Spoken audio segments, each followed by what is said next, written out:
Oh god. Oh my god.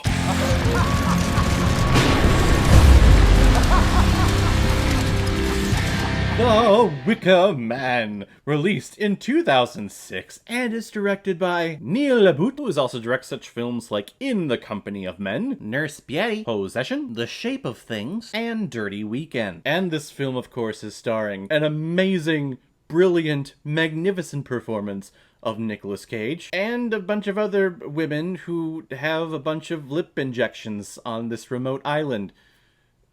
'Cause I guess it's also starring B1, B2, B3, B4, B5, B6, B7, B8, B9, B10, B11, B12, B13, 14, B15, 16, 17, 18. Police officer Edmund Malice, played by Nicolas Cage, gets a letter from his ex-wife saying that her daughter has gone missing. So since Malice, of course, is not a detective, decides to take matters into his own hands and fly to this remote island that is inhabited by a bunch of women and a bunch of men who are subservient to them and a bunch of bees. So now Malice is on the hunt to discovering clues that this child did exist and that she is somewhere there on the island. But what he doesn't know is that this whole thing was one big scheme to get him there. Yes, him specifically there for the harvest. Is that a good description? I don't even know or care, because it's not about that with this movie. It's about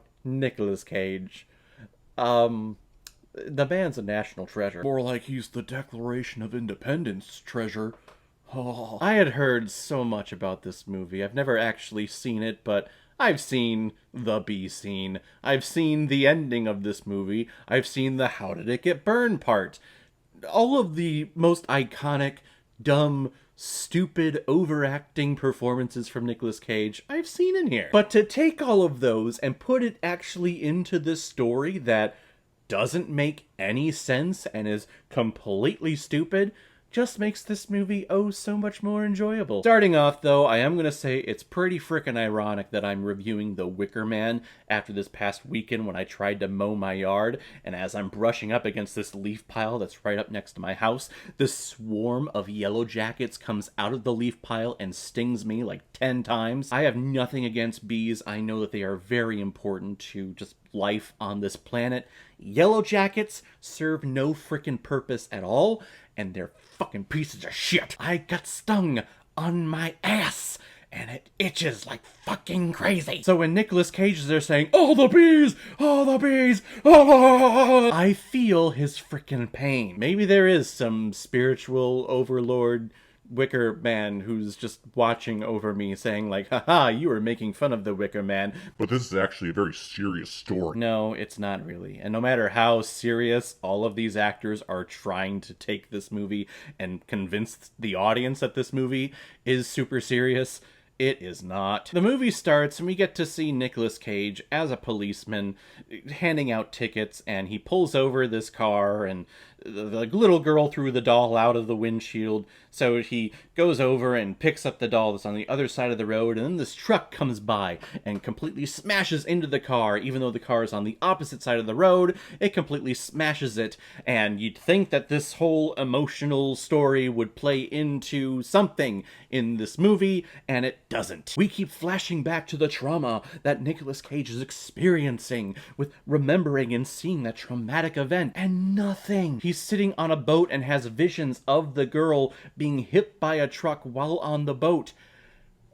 Again, plays into nothing here. It's just something that they do eventually every once in a while whenever we have some downtime, and believe me, we have a lot of downtime. That is only one example of the idiocracy that is this movie. I guess we'll get into spoilers if any of you care, so if you don't want to be spoiled, go ahead and turn this off and go watch The Wicker Man, because I would recommend it. It's just such a train wreck of a movie that I think everyone needs to see it. Go watch it and then come back. You've been warned. So when Nicolas Cage goes to the island, and I'm going to call him Nicolas Cage, who cares about what his character's name is? It's Nicolas Cage.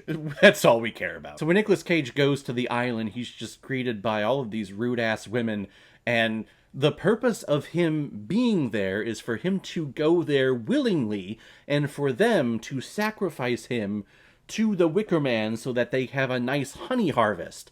So if he's there, he has no way of getting off the island. There's no way of getting on this island at all.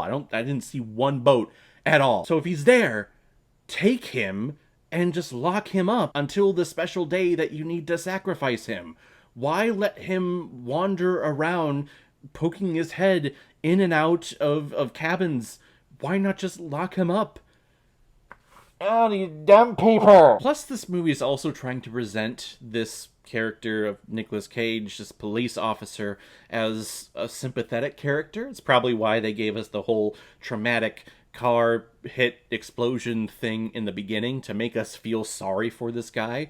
But as I'm seeing him investigate and go around and abuse his title as a police officer to the inhabitants of this private island, I want him to die. This movie is a showcase of a policeman abusing their power. He's going around like he's a detective, and he's not a detective. And for that matter, he's actually not even on duty because he's taking several weeks off because he experienced a traumatic event. So he's not on duty. He is not backed by any police force or any government agency whatsoever here. But he's going around saying, like, I'm gonna arrest you for murder if you don't let me in. He goes into a school, interrupts the school day, and starts belittling everyone. The teacher, the students, everyone. And then he's demanding to see the class roster.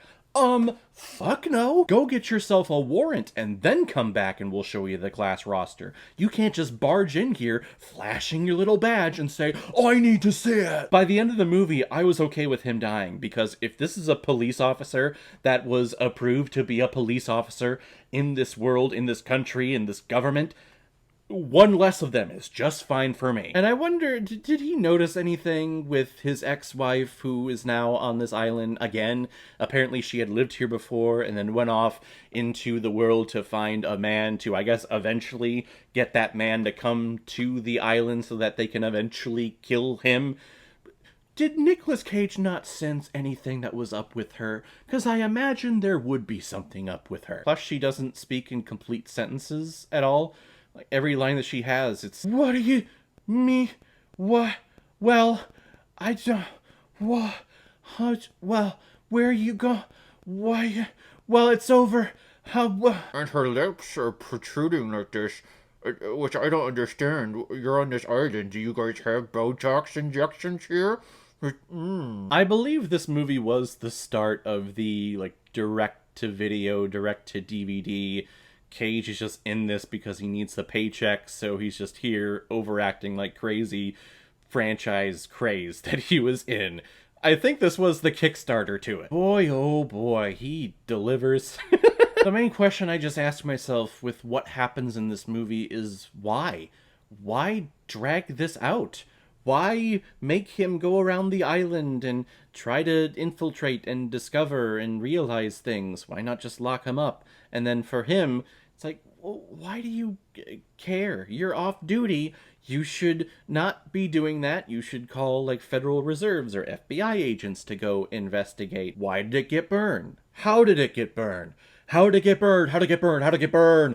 How did it get burned? But all of that is here because it's a movie. And you have to have tension and horror stuff, which this is not a horror movie. This is supposed to be Halloween. We're supposed to see scary stuff on here. This movie is not scary. And I've not seen the original Wicker Man, which I know kind of deals with different ideologies, like deals between paganism and Catholicism. I think here it's really a gender battle between men and women, kind of. I mean, I think it's more of, hey, this is a police officer abusing his power. He should not be doing things. Let's take him out, shall we? The Wicker Man is 100% horseshit. It's 100% Patrick Stewart. Let's just put it that way. I'm gonna give the Wicker Man one big giant Patrick Stewart. No! No! Alright everyone, now comes my favorite part of my videos where I randomly select which movie I'm going to be watching next, so let's check out which horror movie we're doing. I've moved my computer so that you're not getting my profile anymore. My Bloody Valentine. Recommended by MS. which is a person, not the condition. I had heard about this movie, never checked it out. I think Jensen Ackles is in here. Actually, I think that's why MS recommended this movie, is because he saw my review of Friday the 13th with Jared Padalecki, who was basically Sam Winchester from Supernatural in that movie. So I'm going to assume that this movie is about Dean Winchester. And we'll check it out next time. If any of you have recommendations of films that you want me to review on here, you can make a PayPal donation on the main page of my YouTube channel. Any size donation will do. Just attach your movie recommendation with your donation. And if I have access to it, I will watch it, review it, give you a shout out on the channel, and get my review of it published as quickly as I possibly can. So guys, have you seen The Wicker Man? What did you think about it? What is your favorite worst part of the movie? Whatever you thought, comment below, let me know what you thought about it. And as always, if you like what you see here, if you like my take on movies, then hit the subscribe button and make sure you hit that bell. See you on the next time I release my next movie review. So guys, I will see you next time with my review of My Bloody Valentine. So in the meantime, be well, be good to each other, and go watch a movie. Take care, guys.